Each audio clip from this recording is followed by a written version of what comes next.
नमस्कार, आप देख रहे हैं A to Z न्यूज और मैं हूं हीरेंद्र राठौड़। स्वागत है आपका हमारी खास पेशकश साजिश किसकी। अपने हक की मांग करना हर एक शख्स का कानूनी अधिकार है, लेकिन जब ये हक की आवाज हिंसक हो जाए तो क्या करें। जब आंदोलन सियासी हाथों में खेलने लगे तो नतीजे कुछ ऐसे होते हैं जो दशकों तक लोगों को दिलों में खौफ पैदा कर जाते हैं। कुछ ऐसा ही हुआ हरियाणा में हुए जाट आंदोलन के दौरान, जहां कुछ लोगों की साजिश ने देश के नंबर 1 राज्य कहे जाने वाले हरियाणा को आग के हवाले कर दिया। आखिर इस आंदोलन की आग के पीछे किसकी थी साजिश?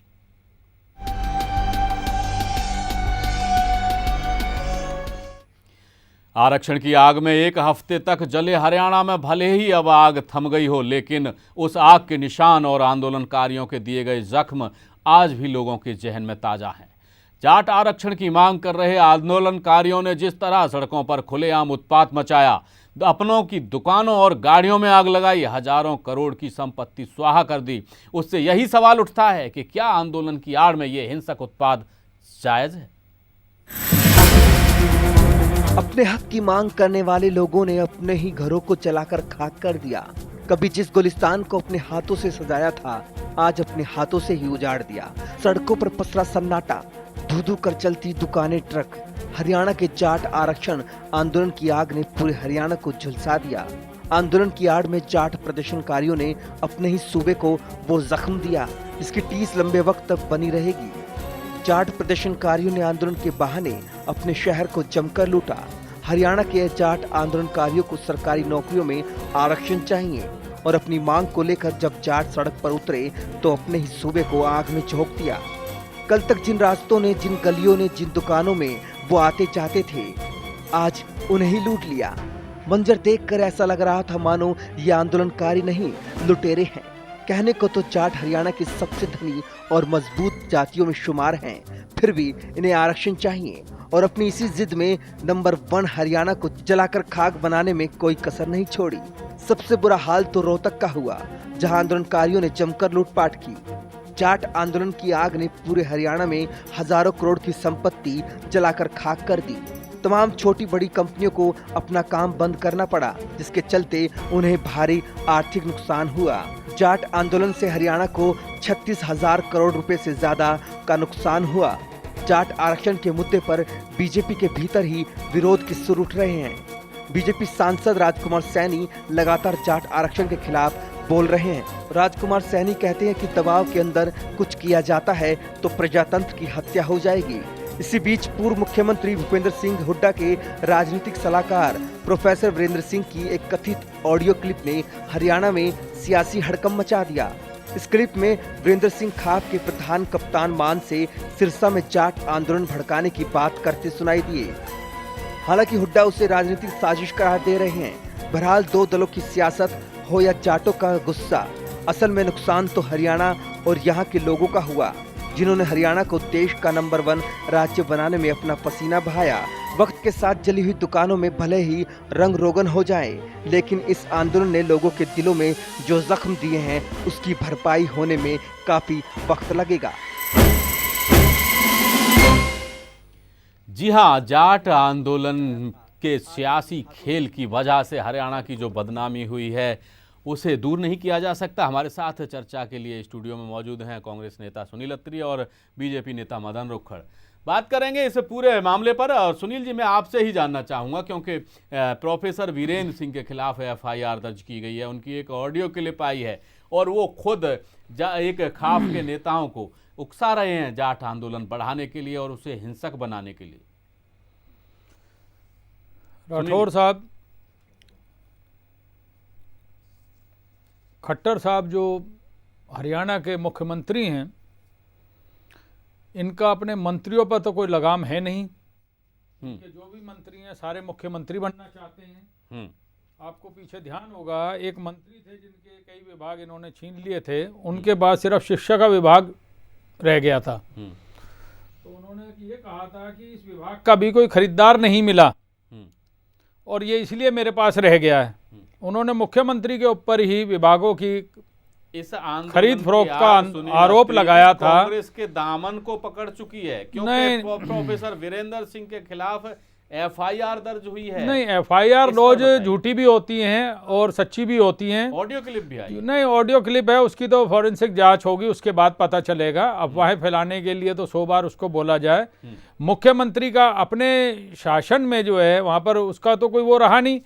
इनका जो है वहाँ पर जो प्रशासन था वो तो फेलियर रहा वहाँ पर। इन्होंने सेना को किस लिए बुलाया, उनको क्यों नहीं आदेश दिया, क्यों नहीं सख्ती करी, क्यों नहीं हरियाणा पुलिस का इस्तेमाल किया गया? सेना को किस लिए बुलाया था इन्होंने? सेना को बुलाया जाना गलत है क्या? नहीं, सही था, लेकिन उससे जो है जब इन्हें दिख रहा था कि आग सुलग रही है या उसमें जो है ये हिंसक हो सकता है तो उन्हें दिख नहीं रहा था क्या? फिर काहे का प्रशासन है? मुख्यमंत्री को तो तुरंत इस्तीफा दे देना चाहिए अपने पद से। और आरोप जो है, जिस भूपेंद्र सिंह हुड्डा ने हरियाणा के ऊपर इतना उन्होंने तरक्की कराई, उसको इन्होंने 20 साल पीछे धकेल दिया। जो सन 47 में यहाँ पर बर्बादी नहीं हुई वो इन्होंने अब करवा दी एक हफ्ते में। जो अपनी नाकामयाबी छिपाने के लिए ये कांग्रेस के ऊपर और हुड्डा के ऊपर आरोप लगा रहे हैं। चलिए जवाब लेते हैं। मदन रुक्खड़ हमारे साथ हैं, बीजेपी नेता। मदन जी, ये कांग्रेस का कहना है कि अपनी नाकामी को छुपाने के लिए कांग्रेस पर आरोप लगाया जा रहा है। हालांकि हुड्डा सरकार, ये जो खट्टर सरकार है, वो भी कहीं ना कहीं समय से सही डिसीजन नहीं ले पाई है। देखिए वीरेंद्र जी, आप एक बात समझ लीजिए, जाट को कोई कहे वह गरीब है, उससे महामूर्ख कोई नहीं हो सकता। जाट के पीछे एक वर्ड लगता है, जाट जमींदार। जाटों के पास जितनी जमीनें हैं, जितनी संपदा है, उनको कोई गरीब कह नहीं सकता। उनको एक साजिश के तहत भड़काया गया कि आप आरक्षण मांगिए, जबकि सही मायने में आरक्षण की डिमांड कर रहे हैं वो, आरक्षण से उनको नुकसान होने वाला है। अभी तमिलनाडु के अंदर एक हाई कोर्ट के अंदर से डिसीजन आया है, यदि ओबीसी पर कोई कैंडिडेट होगा, 2 की पोस्ट होंगी तो 2 पे ही वो चैलेंज कर सकते हैं, उससे ऊपर जाके नहीं कर सकते। इसके अंदर उनको ये नहीं पता लग रहा है इसमें हमारा नुकसान हो रहा है। ये जो पूरी तरह से जो षड्यंत्र रचा गया है, ये पूरी तरह राजनीतिक है। अब इसके अंदर यदि कोई जो साफ साफ पकड़े जा रहे हैं, वीरेंद्र सिंह जी पकड़े जा रहे हैं, हुड्डा सरकार के सलाहकार हैं, वो पकड़े जा रहे हैं। जिस तरीके से टाइटलर और सज्जन कुमार जी भी आज तक 84 कांड को झेल रहे हैं, उसको भी आज तक ये नहीं मानते, जबकि दोषी हैं वो उसमें। उस तरीके से ये इसी तरीके की बात कर रहे हैं कि ये दोषी नहीं है, जबकि इसमें पूरी तरह कांग्रेस का हाथ है। बहुत आरोप लगे थे पूरी तरह कि जाटों को आरक्षण नहीं मिलना चाहिए। देखिए, जाटों को आरक्षण जो है जी, ओबीसी का जो दिल्ली में भी मिला हुआ है। और आरक्षण जो है जी किस लिए बना था? बाबा भीमराव अम्बेडकर जी ने 10 साल के लिए आरक्षण किया था। उसके पीछे मकसद था कि जो सामाजिक मुख्य धारा में नहीं आए हैं, जो जिनका शोषण हुआ पिछले 5000 वर्षों तक, अगले 10 वर्षों तक ये कांग्रेस सरकार जो बैठी हुई है, इन पिछड़े हुए समाज को इतनी मौलिक सुविधाएं दे जिससे वो मुख्य धारा में आ जाए। लेकिन सही नियत और नीति के कारण ये आज तक जो है मुख्य धारा में शेड्यूल कास्टों को नहीं लेकर आ पाए और उसको बढ़ाते आए हैं, जिसके अंदर आज ये एक लालच वाली चीज लगने लगी है लोगों को कि आरक्षण में कुछ है। चलिए सुनील जी जवाब दीजिए, आप कुछ कहना भी चाह रहे हैं। रुक्खड़ जी ने ये कहा है कि जी बाबा साहब भीमराव अंबेडकर ने कहा था 10 साल है, आज़ादी के बाद 10 साल करके वो बढ़ता रहा। मैं इनको याद दिला दूं जी कि अटल जी के टाइम में जब ये 10 साल की मियाद खत्म हो गई थी तो संसद में अध्यादेश ला करके इन्होंने वो 10 साल वाली मियाद खत्म करके और उसको हमेशा के लिए कर दिया था। ये जड़ की जो बीज बोए हुए हैं ये भाजपा के टाइम के बोए हुए हैं। सुनील जी, इसके और रही बात एक चीज मैं आपके द्वारा ये कहना चाहूंगा, रुक्खड़ साहब सुनिए। नहीं, वो धे नहीं, मैं आपको बता, रुक्खड़ साहब मेरी बात तो सुनिए। अब मेरी बात बैंक समझा है, आम आदमी गरीब का हाथ कांग्रेस के साथ, आम आदमी तो का गरीबों ने तरक्की कितनी करी कांग्रेस के टाइम में, ये भी आप देख लीजिए। उस समय तक मुख्य धारा में आज तक नहीं लेकर आ पाए। ऐसा है रुक्खड़ जी, हरियाणा के मुद्दे पर लौट करके आते हैं। आपके मुख्यमंत्री में फेल रहे बिल्कुल सुनील जी, लेकिन ये जो ऑडियो क्लिप आया है और एफआईआर दर्ज हुई है, कहीं ना कहीं कांग्रेस का कहीं ना कहीं दामन में आग तो लगी हुई है। क्या एक आदमी इतना ताकतवर हो गया? चलो मैं मान लेता हूं 1 मिनट के लिए, प्रोफेसर का वो है, मान लो। क्या एक आदमी पूरे प्रशासन से, पूरी सरकार से सबसे इतना ताकतवर हो गया कि वो पूरे हरियाणा को आग में झोंक दे, पूरे हरियाणा में 40,000 करोड़ की संपदा का नुकसान पहुंचा दे? क्या वो इतना ताकतवर है? नहीं, मैं नहीं मानता। कांग्रेस पार्टी लगी हुई है, ये जो नहीं, कांग्रेस के आप अपनी विफलता को छिपाने के लिए, आप अपनी विफलता को छिपाने के लिए कांग्रेस के ऊपर हाथ दे रहे हैं। सुनील जी, आप एक आदमी की पावर कह रहे हैं, ये नहीं हो सकता। पूरी कांग्रेस पार्टी का इसके पीछे हाथ है। भी हो सकते हैं, क्योंकि एक चीज पूरी जांच आप अपनी विफलता छिपाने के लिए कांग्रेस का नाम लिए जा रहे हैं। कांग्रेस जिस आदमी, कांग्रेस ने जो पौधे लगाए, जिसने हरियाणा की तरक्की करी, जिसने उसका विकास किया, क्या वो अपने हाथों से उसको नुकसान देंगे? नहीं, मैं नहीं मानता। एक सवाल का जवाब दें आप कि केवल ये जो जाटों का आंदोलन हुआ हरियाणा में और कई दिन तक चला, बहुत बड़ी हिंसा हुई, लूटपाट हुई और महिलाओं के साथ भी अभद्र व्यवहार की शिकायतें आ रही हैं, लेकिन ये जो जाट आंदोलन इतने दिन चला, क्या नहीं लगता आपको कि कांग्रेस का कोई सहयोग नहीं था? इसमें कांग्रेस का कोई सहयोग नहीं है। जब खट्टर तो साहब ने सेना वहां बुला ली थी, लेकिन प्रशासन ने उसको कोई आदेश नहीं दिया कार्रवाई के लिए। किस लिए बुलाया था सेना को? मेरा सवाल यह है कि जब कांग्रेस का कोई सहयोग नहीं था तो कांग्रेसी नेताओं के घर नहीं जले, केवल दूसरी पार्टियों के नेताओं के घर जले, ऐसा क्यों? मैंने आपको अभी एक चीज कही है कि ये खुद ही मतलब तमाशा कर रहे हैं। इनके अपने मंत्रियों के ऊपर अपने कोई कंट्रोल नहीं है और वो दिखाने के लिए, जैसे केजरीवाल अपने मुंह पे थप्पड़ लगवा लेते हैं, ऐसे ही इन्होंने अपने घरों में आग लगवा ली सुनील जी, दिखाने के लिए। कोई अपने घर में आग नहीं लगाता, कोई अपने महल में आग नहीं लगाता, कोई ये बड़ा सरकार ये नहीं है चाहेगी आपका कि मैं अपनी अपने सरकार में आप दंगे घरों में कराऊं, लोगों ने आग लगा अपने राज्य के अंदर दंगे कराऊं। ये पूरी तरह जब आप ये उसको देखिए संभाल ही नहीं पा रहे हैं सुनील जी, ये 84 कांड से 84 दंगों से भी बड़ा कांड है ये। इसमें 36,000 करोड़ का नुकसान हुआ। 84 के अंदर भी पूरी कांग्रेस लगी थी और यहाँ पर भी पूरी कांग्रेस लगी है। चलिए एक बात और मैं आपको बता दूं कि अब जितनी गिरफ्तारियां हो रही हैं, इसके बाद सीसीटीवी कैमरेज फुटेज के उपयोग करके पहचान की जा रही है जिन दंगाइयों की, जिन लूटपाट करने वालों की, उन्होंने से एक ने भी नहीं कहा है कि बीजेपी के लोगों ने हमें उकसाया था।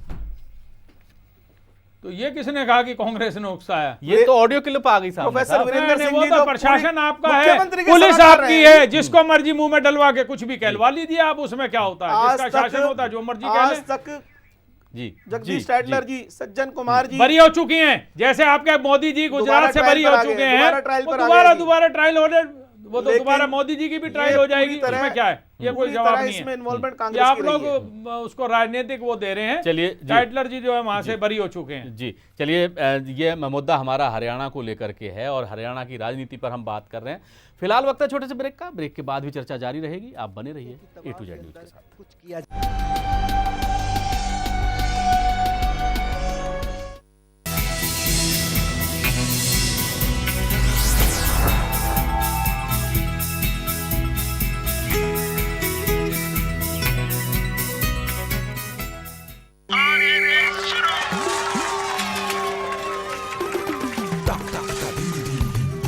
फिर से भाई बहन सबसे आगे, ये राज क्या है?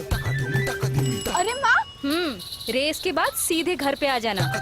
स्वस्थ बच्चों का राज है सेहतमंद माँ। प्रसव के बाद माँ के शरीर को वक्त चाहिए। बच्चों के बीच रखे कम से कम 3 साल का अंतर। खुशी का मंत्र रखना याद, दूसरा बच्चा 3 साल बाद। अधिक जानकारी के लिए नजदीकी स्वास्थ्य केंद्र से संपर्क करें।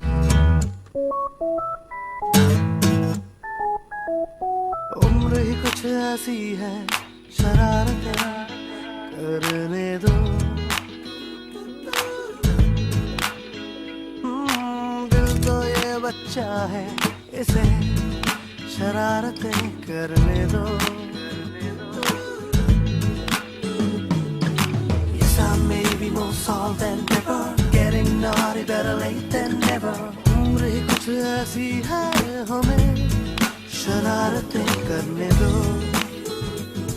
जोश मोबाइल, हर दिल में जोश लाए।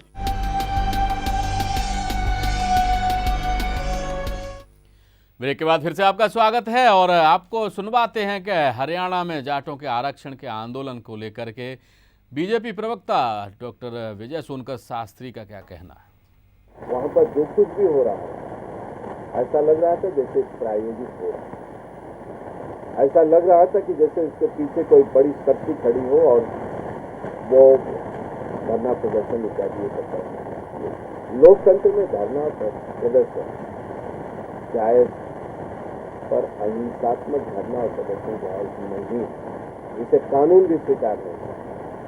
जब हरियाणा सरकार ने उनकी मांग को पहले ही कंसीडर कर लिया तो इसके बाद आंदोलन क्यों किया? आखिर में कौन लोग थे इसके पीछे?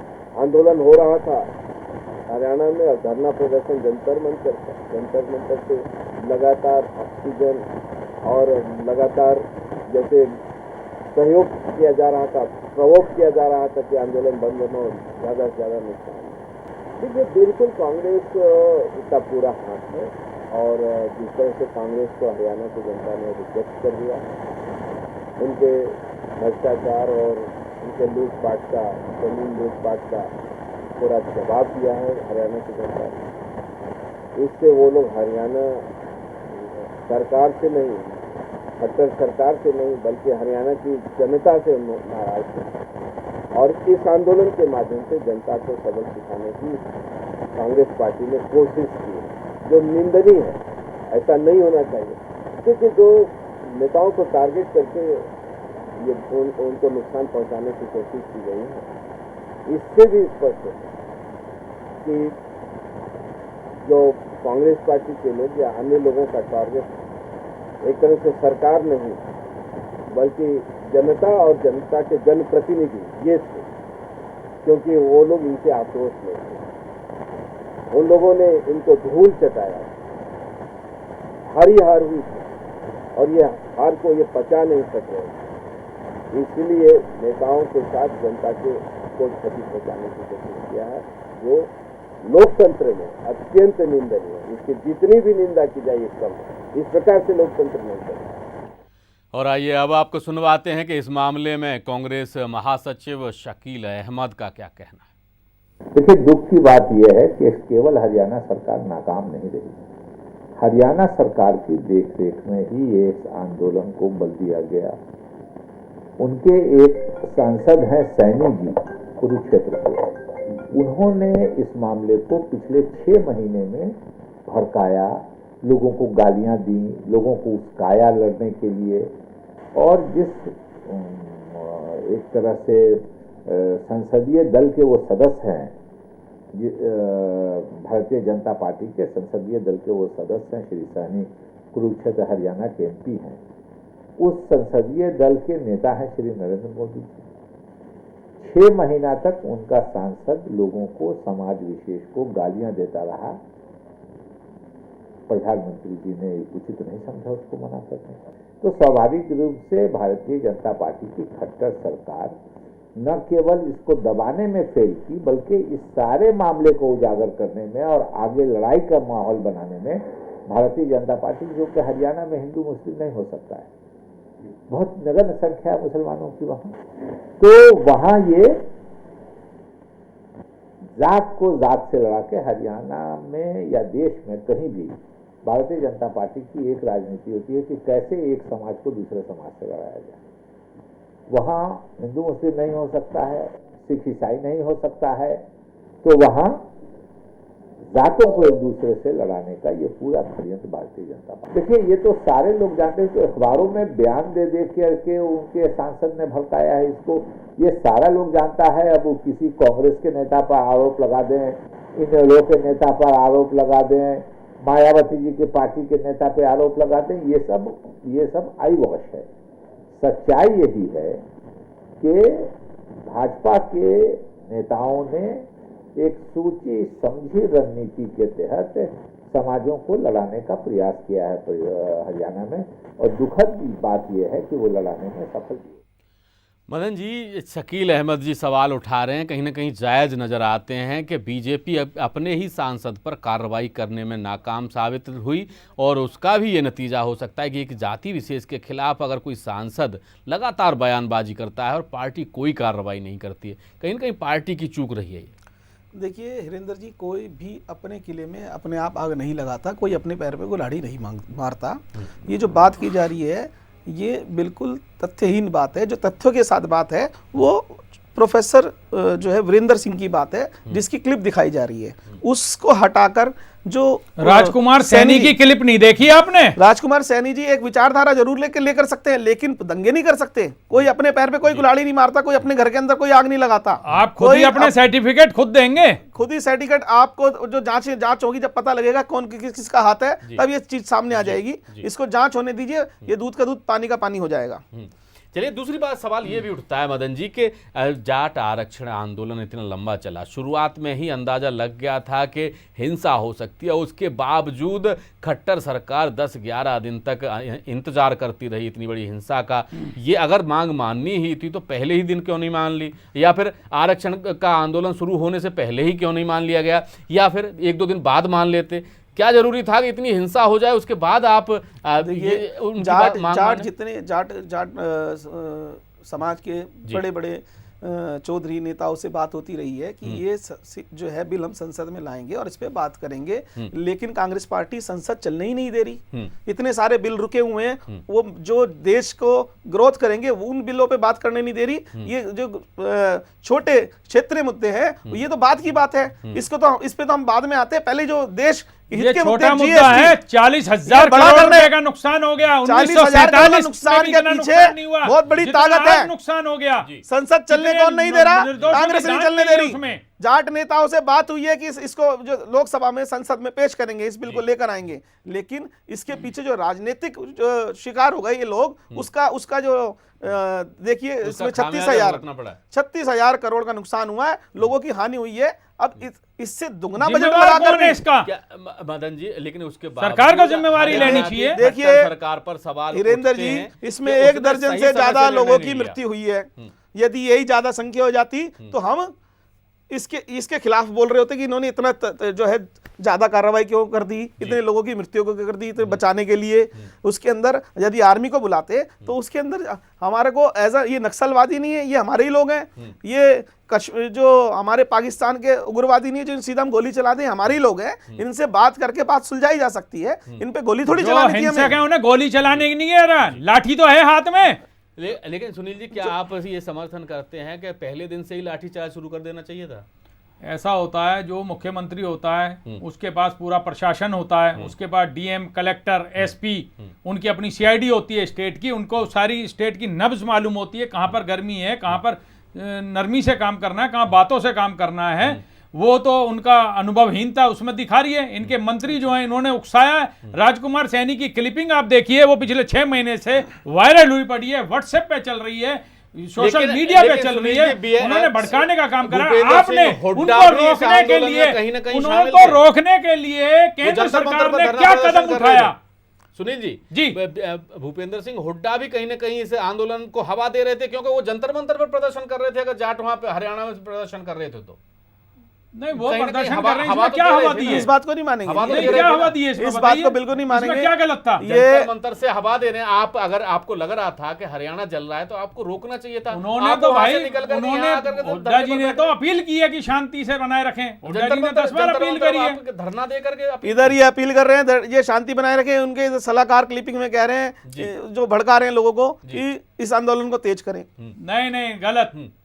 वो क्लिपिंग भी पता चल जाएगी, दूध का दूध, पानी का पानी हो जाएगा। ये तो एक क्लिपिंग आई है, कंट्रोल नहीं है। तो अभी एक क्लिपिंग आई है। कर रहे हैं, कमजोर नेतृत्व हमेशा नुकसान देता है। पहली बार ऐसा हुआ है, मुख्यमंत्री को उन्हीं के मंत्री कमजोर कर रहे हैं, अपनी कमजोरी और नाकामी को कांग्रेस पे डाल रहे हैं। ये बीजेपी की गलत बात है। जी, पहली बार ऐसा हुआ है। मुख्यमंत्री को इस्तीफा दे देना चाहिए, वरना केंद्र सरकार को इसे बर्खास्त कर राष्ट्रपति शासन लगाना चाहिए। सुनील जी, खट्टर सरकार तो कहीं ना कहीं जिम्मेदार है ही, और कहीं ना कहीं इस पूरे आंदोलन को काबू कर पाने में नाकाम रही, लेकिन इसके बावजूद कांग्रेस नेता का किसी एक का भी घर नहीं जला। सवाल तो उठते हैं। रोष तो इनसे है ना, इन्होंने वादे करे होंगे झूठे सच्चे, रोष वो बोला होगा। बिल्कुल ठीक बात है, बिल्कुल आपने बिल्कुल ठीक बात कही है।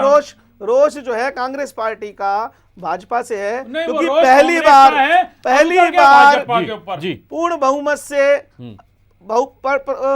अखंड बहुमत से, इतने सारी बहुमत से जो हमारी सरकार बनी है, ये उसकी वजह से ये खींच है। कांग्रेस खींच में है, आप ये कहना चाह रहे हैं? बिल्कुल, ये जो खींच का है, ये निर्णय इनके जो सुनील जी, कांग्रेस की खींच है जो जाट प्रशासन जो है, प्रशासन सिर्फ जो है एक मात्र 2 या 3% होता है जनसमूह को संभालने के लिए। एक आदमी के पीछे कोई एक पुलिस वाला किसी भी राज्य में नहीं लगा सकता, कोई भी एक आदमी के पीछे 10 लोग कोई स्टेट में नहीं लगा सकता। हमेशा लोगों के आगे प्रशासन फेल हुआ है क्योंकि उनकी संख्या हमेशा ज्यादा होती है, ये समझना होगा इनको। यानी कि ये मान रहे हैं कि कहीं ना कहीं प्रशासन फेल रहा है। तो सुनील जी, उसके बावजूद सवाल ये भी उठता है कि कांग्रेस कितनी जिम्मेदार है, आप खुद बता देंगे?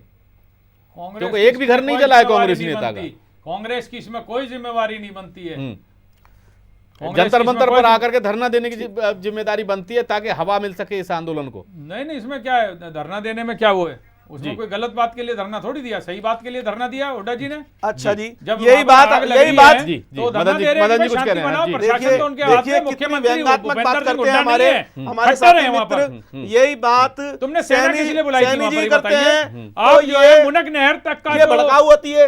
यही बात हुड्डा जी करते हैं तो ये अच्छी बात होती है। चलिए, कांग्रेस की बात है तो जाहिर सी बात है कि अपनी बात का कोई गलत नहीं बता सकता। फिलहाल आप लोग हमारे इस कार्यक्रम में शामिल हुए, चर्चा की, और इसके लिए आपका बहुत बहुत शुक्रिया। सुनील अत्री जी आपका भी और मदन जी आपका भी।